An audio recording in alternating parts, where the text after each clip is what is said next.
C'est dans les crins prestigieux de la salle Garnier à l'Opéra de Monte-Carlo que se sont déroulés du 2 au 6 octobre les Monte-Carlo Piano Masters, un concours devenu un événement majeur dans le milieu musical. Destiné aux vainqueurs de concours internationaux, la compétition réunit l'élite de la musique.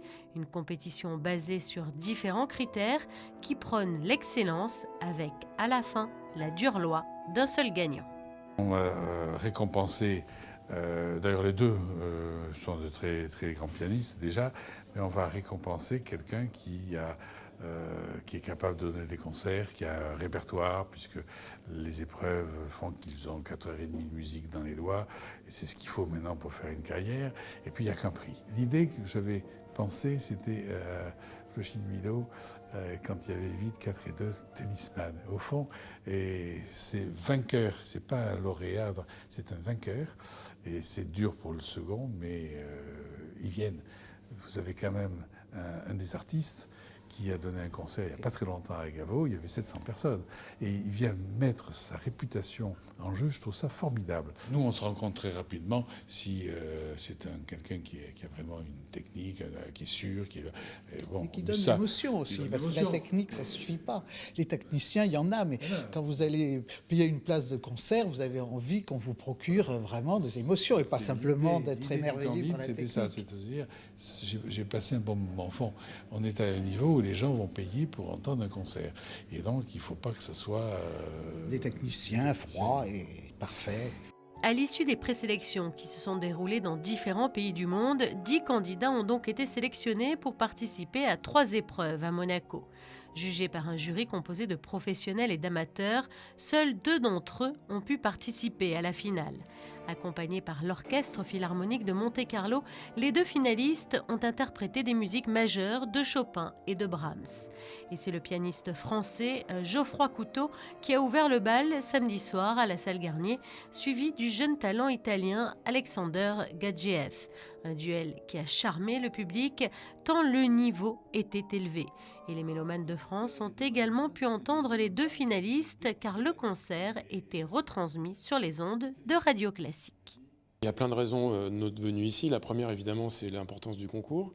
C'est un des rares concours de dimension internationale. Les masters, c'est un petit peu le concours des concours, puisqu'il n'a pas les mêmes principes, qu'il n'y a qu'un seul gagnant et qu'il y a 2 finalistes. Donc, première raison, c'est l'intérêt du concours en lui-même.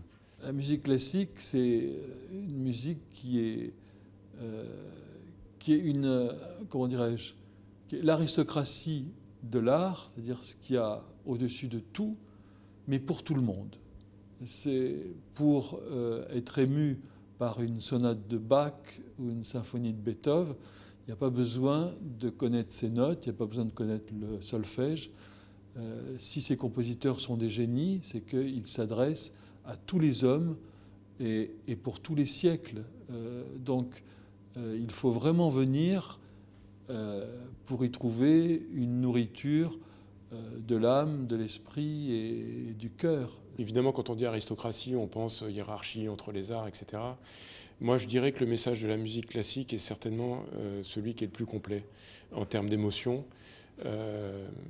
Parce que la musique elle-même est peut-être un peu plus complexe, qu'elle offre des sentiments plus généraux, plus vastes que d'autres formes d'expression qui sont formidables, mais qui sont peut-être plus éphémères.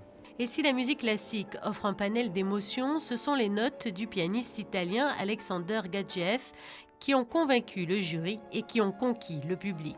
Il est le vainqueur du Monte-Carlo Piano Masters 2018 et le prix Prince Régnier III, doté d'une valeur de 30 000 €, lui a donc été remis après plus d'1 heure et demie de prestation.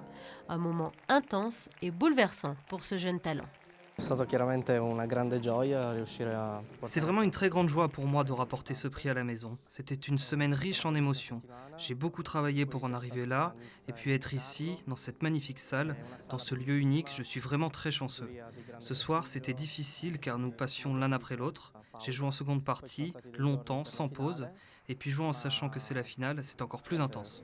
È stato molto intenso. En remportant le prix du Prince Régnier III, Alexander Gadjiev a confirmé son talent et participera ainsi prochainement à des concerts de renommée en France et à l'étranger. un merveilleux jury, une très belle soirée.